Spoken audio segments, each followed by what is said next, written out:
ഇന്നത്തെ വീഡിയോ ഒരു സോഫ്റ്റ് ആയിട്ടുള്ളൊരു പറാത്തയുടെയാണ്. കഴിഞ്ഞ വീഡിയോയിൽ ചിക്കൻ്റെ കൂടെ ഞാൻ കാണിച്ചിരുന്നു. പക്ഷേ ഞാൻ എൻ്റെ റെസിപ്പി എഡിറ്റ് ചെയ്ത് ഇടാനായിട്ട് കുറച്ച് ലേറ്റായി പോയി.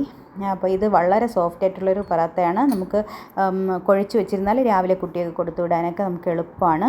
പിന്നെ നിങ്ങൾക്ക് വേണമെങ്കിൽ കുഴച്ചിട്ട് ബട്ടർ പേപ്പർ വെച്ചിട്ട് ഇങ്ങനെ പരത്തിയിട്ട് നമുക്ക് ബട്ടർ പേപ്പർ വെച്ച് ലെയർ ചെയ്ത് വേണമെങ്കിൽ ഫ്രിഡ്ജിൽ വെച്ച് പിറ്റേന്ന് യൂസ് ചെയ്യാം.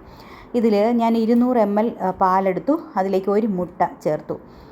ഇതൊരു 2.5-3 കപ്പ് മാവിനുള്ള അളവാണ് ഞാൻ പറയുന്നത്. ഇതിൽ ഞാൻ മൈദ ചേർക്കുന്നതുകൊണ്ട് കുറച്ച് ഗോതമ്പ് മാവ് കൂടി ചേർക്കുന്നുണ്ട്. ഫുൾ മൈദയാണ് യൂസ് ചെയ്യുന്നതെങ്കിൽ നിങ്ങൾക്ക് ഫുൾ പാൽ വെച്ച് തന്നെ കുഴയ്ക്കാം. അതല്ല ഗോതമ്പ് മാവിടെ യൂസ് ചെയ്യുന്നുണ്ടെങ്കിൽ കുറച്ച് വെള്ളവും കൂടി ചേർത്തിട്ട് വേണം പാലെടുക്കാൻ. ഫുൾ പാൽ വെച്ചിട്ട് കുഴച്ചാൽ ഗോതമ്പ് മാവ് ചേർക്കുന്നതുകൊണ്ട് എളുപ്പം കരിഞ്ഞു പോകും. വെറും ഗോതമ്പ് മാവ് മാത്രമാണ് യൂസ് ചെയ്യുന്നതെങ്കിൽ കുറച്ച് പാലേ യൂസ് ചെയ്യാവുള്ളൂ. കാരണം എളുപ്പം കരിയും അങ്ങനെ പാൽ കൂടുതൽ യൂസ് ചെയ്യുമ്പോൾ. മൈദയ്ക്ക് അങ്ങനെ പ്രശ്നം വരില്ല.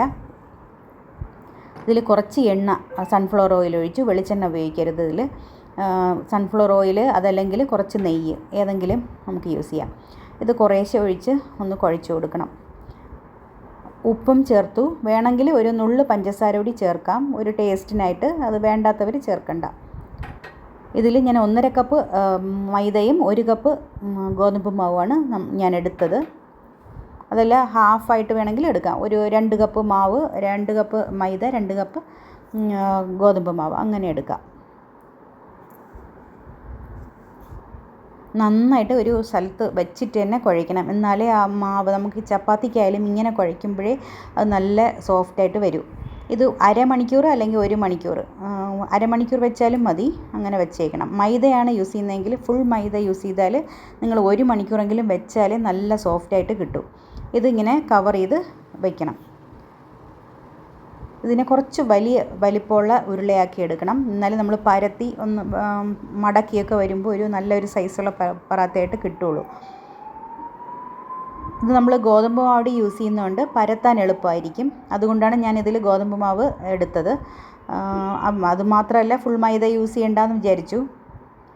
നമുക്ക് എത്ര വലിപ്പത്തിൽ പരത്താൻ പറ്റുമോ അത്രയും വലിപ്പത്തിൽ പരത്തിയിട്ട് പിന്നെ അതിൻ്റെ പുറത്ത് നെയ്യോ എണ്ണയോ തേച്ച് കൊടുക്കാം. പക്ഷേ നെയ്യാണ് കൂടുതൽ ടേസ്റ്റ്. അതല്ല കുഞ്ഞുങ്ങൾക്ക് കൊടുക്കാനാണെങ്കിൽ, സ്കൂളിൽ പോകുന്ന കുട്ടികൾക്കാണെങ്കിൽ കുറച്ച് ബട്ടർ, നമ്മൾ സോഫ്റ്റായിട്ടുള്ള ബട്ടർ തേച്ചാൽ നല്ല സോഫ്റ്റായിട്ടുള്ള ചപ്പാത്തി കിട്ടും.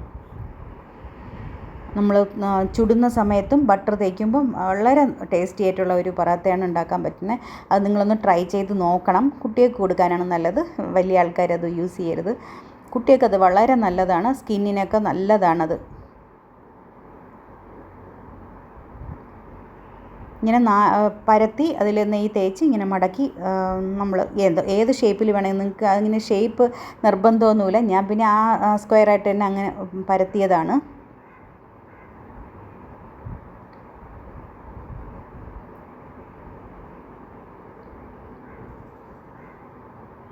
ഇതിനെ നല്ല ചൂടായിട്ടുള്ള തവയിൽ കുറച്ച് വേണമെങ്കിൽ കുറച്ച് നെയ്യ് ഒഴിച്ചിട്ട് ഇടാം. അതില്ലെങ്കിലും കുഴപ്പമില്ല, നല്ലതായിട്ട് വരും. ഒന്ന് പ്രസ് ചെയ്ത് കൊടുക്കുക. നമ്മളെപ്പോഴും 2 സൈഡും ഒരു 20 സെക്കൻഡ് അങ്ങനെ വെച്ചിട്ട് വേണം തിരിച്ചിട്ട് കൊടുക്കാൻ. എന്നിട്ടേ നമ്മൾ നെയ്യ് പുരട്ടാവുള്ളൂ. ആദ്യമേ നെയ്യും എണ്ണയൊന്നും കോരി ഒഴിക്കരുത്. ഒരുമാതിരി ഒന്ന് ഡോട്ടായിട്ട് വന്ന് തുടങ്ങുമ്പോഴേ നെയ്യൊക്കെ ഒഴിക്കാവുള്ളൂ. ഇങ്ങനെ ചുട്ടെടുക്കാം. വളരെ സോഫ്റ്റായിട്ടുള്ള ഒരു പറാത്തയാണ്. നിങ്ങളെല്ലാവരും ട്രൈ ചെയ്ത് നോക്കണം.